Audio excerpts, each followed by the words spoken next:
Bonjour à tous. Aujourd'hui, Courir pour la planète nous emmène à Poitiers pour aller découvrir, une personnalité qui sort du canevas habituel de nos rencontres. Ce n'est pas un entrepreneur, ce n'est pas un start-upper, quoique. Il n'innove pas particulièrement, mais je pense qu'il souhaite changer le monde dans lequel il vit pour que ce monde lui aussi participe au changement. Intrigué? Alors allons vite le rencontrer, c'est Aloïs Gabory. C'est parti!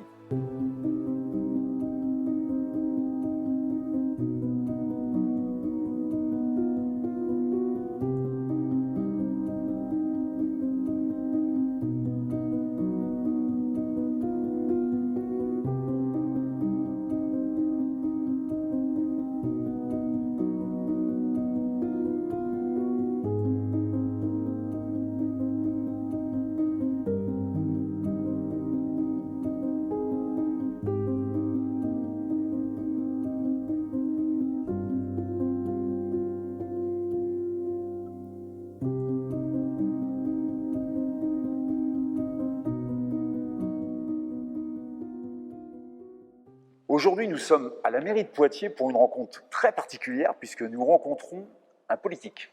Aloïs Gabory, bonjour. Politique signifie pour beaucoup pratique du pouvoir avec toutes les dérives qui peuvent découler d'une définition aussi restrictive. Tu dis, toi, que la politique est un acte du quotidien et qu'il concerne chacun d'entre nous, que nous faisons tous de la politique et que nous devons comprendre que nous avons tous le pouvoir d'agir. Ma première question est très simple, tu as un parcours atypique, d'abord start-upper, tu rencontres ensuite à 20 ans la politique avec une forte croyance qui t'est très personnelle. Peux-tu nous décrire cette croyance? En fait, cette prise de conscience du pouvoir d'agir, je l'ai eue dès le collège ou le lycée, puisque j'ai eu la chance d'avoir un parcours où, collégiens, lycéens, on nous a donné la possibilité de monter des projets, des associations avec un impact concret. Par exemple, en première, quand on a la possibilité de monter un projet pour aider Haïti qui vient de subir un tsunami, etc. Petit lycéen appartenait dans les Deux-Sèvres, j'ai pu avoir à mon niveau un impact. Et donc cette conscience-là, elle s'est développée au fur et à mesure. Elle s'est développée après au cours de mes études avec un stage à l'Assemblée nationale en tant qu'attaché parlementaire où j'ai pris conscience aussi en tant qu'attaché parlementaire comment je pouvais accompagner une députée à écrire des lois, à apporter des compléments sur des lois déjà écrites, etc. Et puis effectivement, à 20 ans, en 2014, j'ai eu la chance d'être candidat sur une liste au municipal. C'était ma première expérience en tant que campagne politique.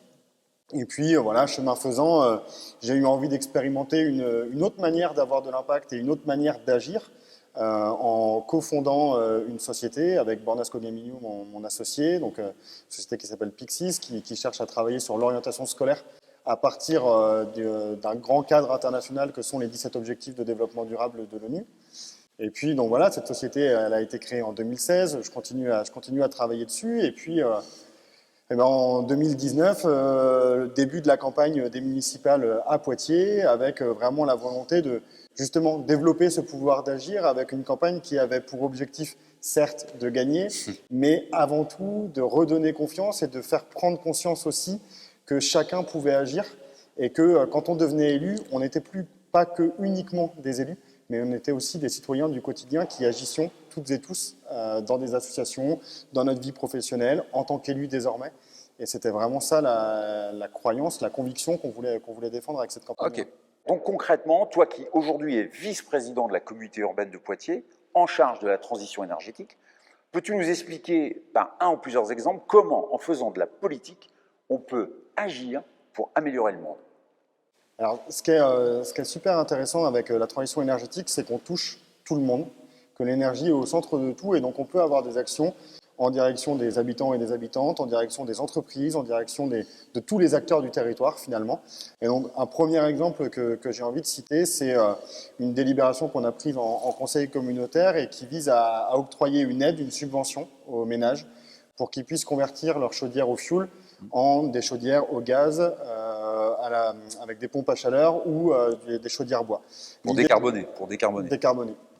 L'idée de cette délibération, de cette subvention, c'est à la fois de lutter contre les émissions de gaz à effet de serre, puisqu'aujourd'hui, encore 13% des chaudières du territoire sont équipées au fioul. Donc, c'est de les supprimer et de limiter les émissions de gaz à effet de serre, mais c'est aussi de lutter contre la précarité énergétique. On le voit en ce moment, les prix de l'énergie explosent.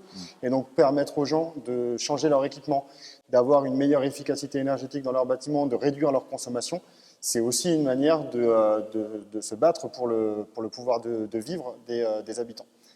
Et puis un deuxième exemple qui montre qu'on peut voir très large avec la transition énergétique, c'est une subvention qu'on a prise l'année dernière qui permet de construire une canalisation de gaz dans le pays mélusin, donc au sud du territoire de Grand Poitiers.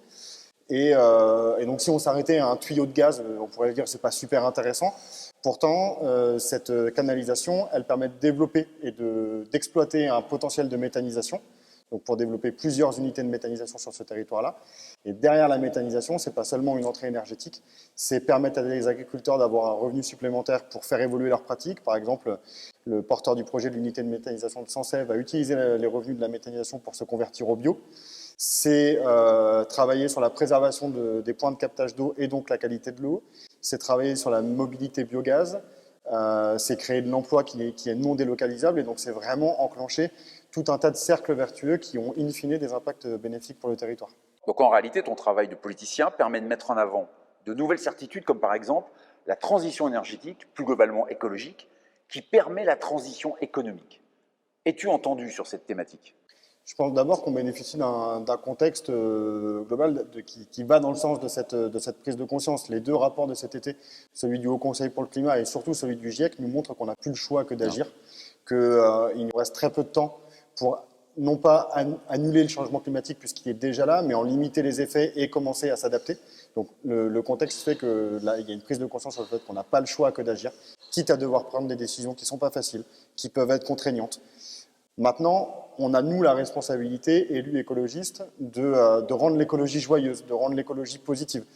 Et puis c'est aussi, justement, je reviens sur la thématique de cette interview, c'est de faire prendre conscience que tout le monde a un pouvoir d'agir. Ceux qui s'investissent dans des associations, ceux qui, au quotidien, réduisent leurs déchets, travaillent sur leur consommation d'énergie. Enfin, il y a de multiples exemples.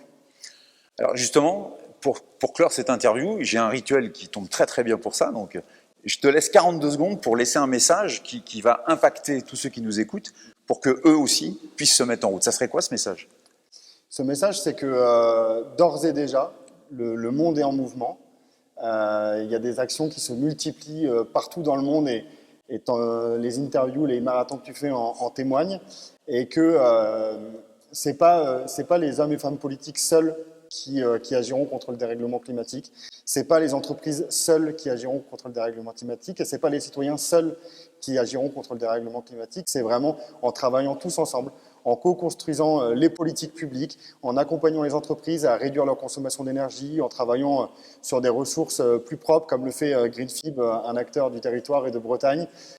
C'est en travaillant tous ensemble et en arrêtant de stigmatiser, en arrêtant de culpabiliser, mais vraiment, comme je le disais tout à l'heure, en travaillant sur une écologie qui soit positive, qui soit joyeuse et qui apporte du plus, du mieux plutôt que du moins. Parfait. Eh bien écoute Aloïs, continue de faire de la politique. Merci. Merci beaucoup pour cette interview. Et bon marathon à toi. En écoutant Aloïs, il me vient l'idée de redonner une définition noble au mot politique.